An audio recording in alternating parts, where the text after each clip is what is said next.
আয়াত ২৫৯।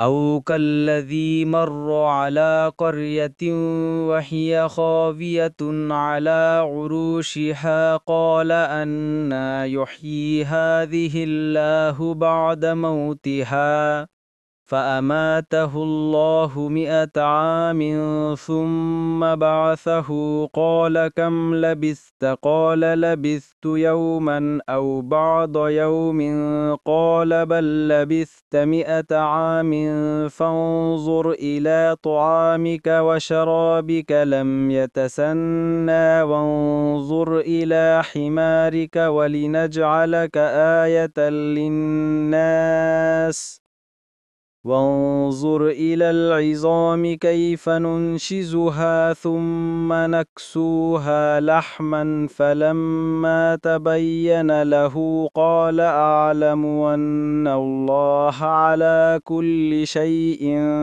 قدير। অনুবাদ অথবা সেই ব্যক্তির মতো যে এমন এক জনপদ অতিক্রম করেছিল যা তার ছাদের উপর থেকে বিধ্বস্ত ছিল। সে বলল, মৃত্যুর পর কিভাবে আল্লাহ একে জীবিত করবেন। তারপর আল্লাহ একে 100 বছর মৃত রাখলেন, পরে তাকে পুনর্জীবিত করলেন। আল্লাহ বললেন, তুমি কতকাল অবস্থান করেলে? সে বলল, একদিন বা একদিনেরও কম অবস্থান করেছি। তিনি বললেন, বরং তুমি 100 বছর অবস্থান করেছ।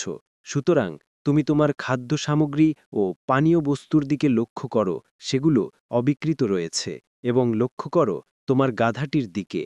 আর যাতে আমরা তোমাকে বানাবো মানুষের জন্য নিদর্শন স্বরূপ, আর অস্থিগুলোর দিকে লক্ষ্য করো কিভাবে সেগুলোকে সংযোজিত করি এবং গোশত দ্বারা ঢেকে দিই।